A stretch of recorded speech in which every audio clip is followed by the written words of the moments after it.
Hello traders, welcome to the post-session review. Today's Thursday, September 26th. We had another winning day today. I think we're starting to see a little more consistency in the winning, and although we're still kind of playing footsie with the drawdown here, I think overall the market is becoming slightly more stable within the volatility. At the very least, I'm noticing that the structure expectation is being respected a little more. We're finding a little more consistency in the shorter term order flow, and we've been able to take advantage of that these last couple of days. But overall, I gotta say that this mustard seed account with this volatility and these market conditions has been a challenge for me.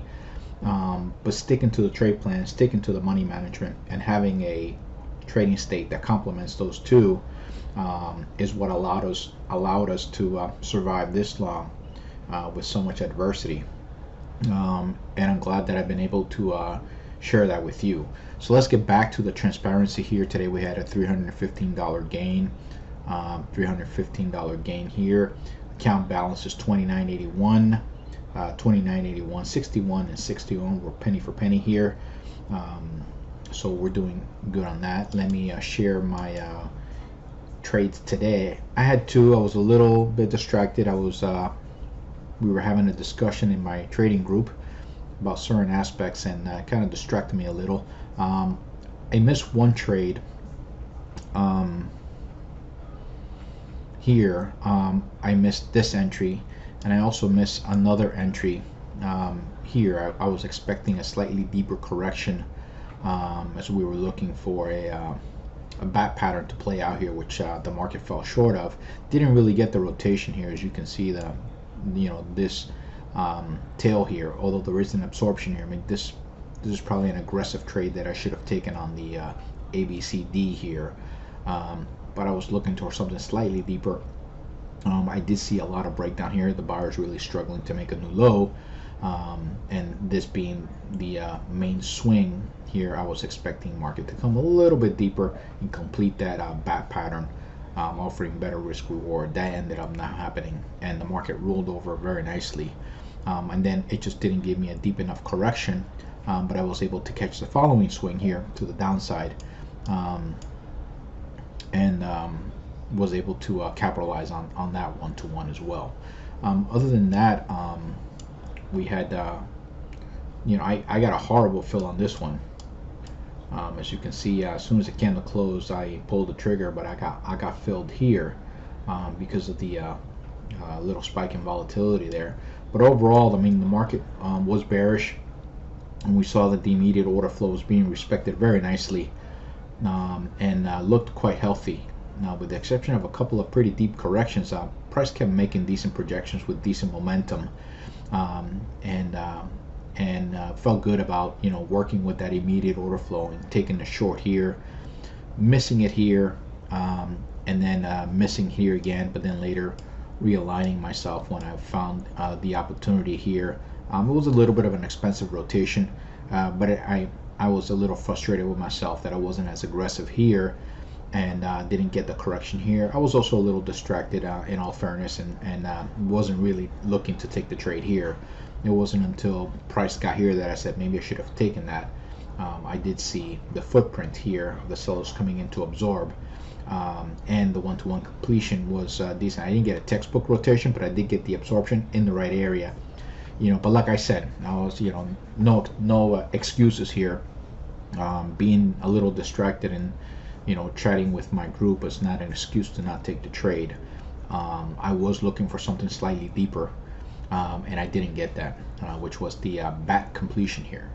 On this one, I was a little aggressive. I did not like the expensive rotation, but I did like overall how price reacted to the area, and I kept telling my group that we needed to see price close beyond 43, and once I got that, I knew that we were good to at the very least test the lows. And then price came up here, defended the immediate structure here, and I knew we were off to the races then. I managed it aggressively at the one-to-one.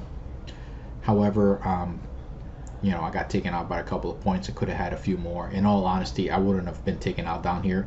The next trailing you got to be honest with yourself. I was trailing on the decision candle, right? And I got taken out by a couple. But had I survived this one, I would have been here, here, here, and I would have been taken out here. So I only would have gotten, an extra 9 points out of this. So I'm not overly upset that I got taken out by a couple of points here. I would have been most probably taken out here, which only would have been 9 points or better. So in these two trades, we took 315 divided by 5. It's about 63 points today on the intraday, and I was overall pleased in this, despite my lack of participation and staying on top of the order flow here. So I'm very happy overall. On the longer term, I wanted to explain my trade and some of the rationale behind this. So, I mean, this is our main swing, who hasn't completely failed. I mean, we did have a lower close here by a couple of points. This is more than anything a zone that price has been respecting as a whole. From the buying side, we know that we've seen that we haven't had price action below this. The buyers have been committed to defend these lows, but we did see that we had a three drives pattern, three very symmetrical moves to the downside, and every one of these moves that came down, price didn't quite correct to the barely made the correction here to the 618 here on this ABCD pattern to the downside, complex correction. So it's an indication that what the market is strong, right? Because we expect these profit targets to be hit more often than not. So price came a little short there, which told me that the market was pretty strong to the downside. We did not see, as price was coming into these lows, that the one-to-ones were weakening, right? Meaning price was falling short of the one-to-one. We had three very symmetrical moves with great momentum, even greater momentum on this last swing than we had on all these other ones. Look how raggedy this one is. This one's a little better, and this one's the most impressive down. And every time price came back into the sellers areas, the sellers were good about trying to make that push down. Now they didn't make that convincing new structure low, but the fact that every time the buyers came in an area that this should have had ease of price movement to the upside, the sellers came in to absorb it as a whole, in general, and that makes it extremely difficult for the buyers to get anything going long term when all the money they put in gets immediately consumed or absorbed on a larger scale. That makes it twice as hard for the buyers to move price. So I started telling myself, okay, the sellers are serious about moving price or trying to make another shot at trying to get these lows taken out. Where would I feel comfortable entering short? What does my stop have to be? And looking at the swing dynamics, the closest thing that the closest place that I can put my stop would be above this shorter term price action here on the larger scale. Has us putting the stop minimum here. So being that we had a three drives pattern, let's forget about the first drive. Let's talk about the most recent ABCD completion to the downside here. And in taking that into account and identifying what the profit target was to that, I saw the 618 of that was right here, and slightly below that was an area that the sellers defended very nicely to move price near these lows again, and that gave me opportunity to take an aggressive trade short in the near the profit target of the pattern in an area where the sellers had come in to achieve something. They achieved something here on 2 counts, and they really achieved something here, getting all the way to the lows, and the sellers being active here on every chance they got to defend something told me that they were serious. So before I turned down for the night, I put a limit order there, knowing that I wanted to manage this trade aggressively if I got in here, because overall borderline expectation failure here. The zone had not been taken out, and you're going to find that on the larger scale these zones have slightly more dominance because there are reactions on a larger scale, right? Bigger money is making decisions here, and these it's going to take more money to break past these areas. So the zone got tested. I expected the zone to be challenged again. So I got short here overnight. I got filled at 4:45 in the morning, and when I came in, to sit on my trading station here at 9:30 or so, price was somewhere in this area, and I felt good about my trade. I liked the reaction that I got there. It was what I expected. The momentum was looking good, and price accelerated pretty quickly to the break-even point, and I decided to manage this trade on the actual swing, right? So I expected or wanted price to make a new structure low, but I have to also understand that as price gets near these lows, the buyers are going to start getting active again. After all, they did fight off the sellers. Okay, so what I did was I managed this trade like I would any other trade that has issues where I'm not completely I'm for the shorter term expectation, but against a longer term expectation that looks like in this case like is going to fail. So what I did was I said, okay, I'm short here. This is an ABC down. If this is going to make another drive to the downside, once price gets past the 38%, I'm going to go to a break even and protect. And I did that. And then as price started moving down and interacted with this area here, where the buyers had come in, I locked in half of the distance just in case. And I survived that, and price started moving aggressively to the 618. Price moved very quickly, and then as price got past and started interacting with these areas down here, I'm like, okay, let me lock in the goals of this trade, which was to get at least to the 618, lock in there, and give the market whatever room I could to allow it to play out to the expectation. But needless to say, I got taken off for 202 points on 2 contracts, so it was a very nice gain and a very efficient and nice trade. Okay, so I wanted to show this trade, and I wanted to talk about this trade because I know some of you are like, well, you're trading against the expectation, and that may or may not be true because the expectation has technically failed, but the zone has held. Okay, and the sellers are very aggressive, and in the shorter term order flow, what do we expect? Another new structure low. At the very least, we should, by what we see here on the chart, we would expect the sellers at the very least to make another shot at these lows. And as we can see that the buyers did defend here, but as soon as price came back into an area where the sellers had absorbed, sure enough, price started coming down again, and the sellers started attacking. So I'm very pleased as a whole with this trade. I love this trade. It was very efficient. It was very nice, and I like taking little trades like that. Even on the longer term, we can look and see that even in the longer term, we do have short-term order flows that's relevant to the scale. We see it here in the complex correction that we have here. This is all shorter-term price action of the larger scale, right? It looks like there's a very good chance that this expectation may fail, and there's also a good chance that price may hang around here for a while until enough orders are filled on either side to take price somewhere, because the buyers are going to try to defend. They've done so consistently. The sellers have the advantage. I think the sellers have the imbalance favoring them, and it would take less money on the selling side to create that imbalance, but they would definitely have to make the investment if they want to get past the buyers.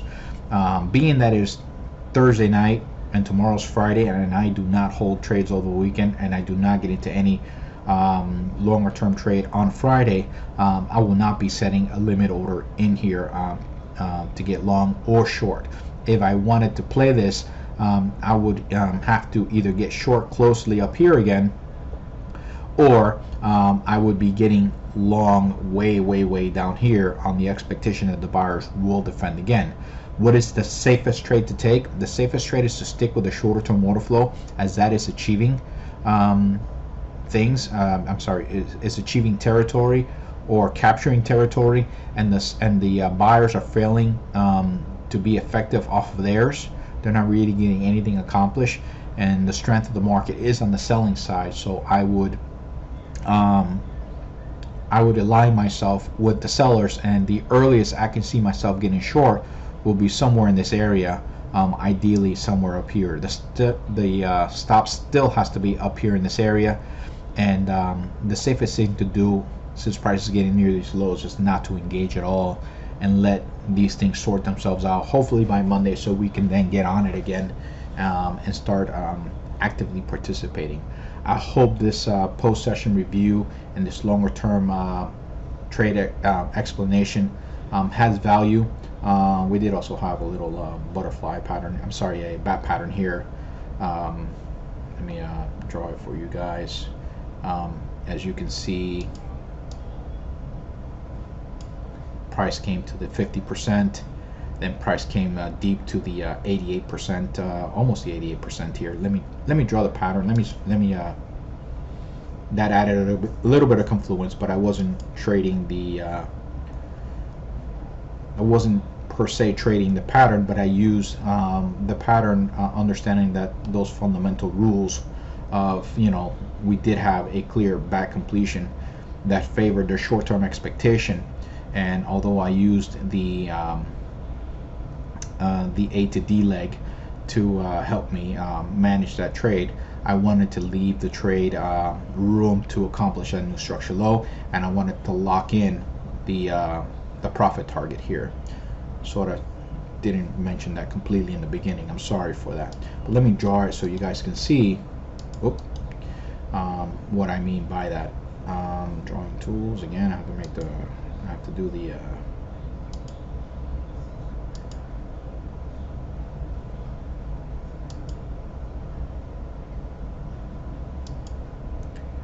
pattern was right there. This is the patterns per my rules. This was the PRZ of the pattern. This price got there. Notice that my entry was right there. It wasn't coincidental. My limit order was there because I was looking at the bat pattern, and I got filled exactly where the beginning of that PRC was, and in confluence with structure. So like I said, there's no coincidence. I do everything through confluence, and I'm sorry I didn't mention about the pattern sooner. I slipped my mind, but I just wanted you to understand. You know, now you can see that the pattern was always on my mind. The entry was right at the beginning of that PRC. I wanted to get filled, and managed it per that. So you could say that I was trading the bat, although the bat for me was confluence. I was looking for the new structure low, but noticing that that was there, and overall this market might be bullish, I needed to be aggressive and trail more on those rules, lock that in, and give me an opportunity to get my bonus. All right, so that's about it. That's all I have. I hope that this had value to you. I hope that these sessions continue to hold value, and that you like and subscribe to this channel if this is your first time. If you haven't liked these videos, please like them, because it makes it easier for other people to find them, the way YouTube does their stuff. Again, I'm not looking to make any money off of this channel. Any money that this channel makes will be donated. I make my money trading, and I don't make my money selling anything or trying to get this channel to make any kind of money whatsoever. But I do want it to become popular. I do want it to become the best place on earth. For the sake of those that are struggling, that are looking to grow professionally as a trader, to see what it takes to be a consistently profitable trader, to see how, you know, discipline plays a role, to see how structure plays a role, to see how having a trade plan plays a role, to see how money management plays a role. The 3 pillars that we talked about. I know I'm a little behind on that, but you know, I will get to it soon, I promise. And nothing, that's all I have for now, and you know, catch you guys tomorrow.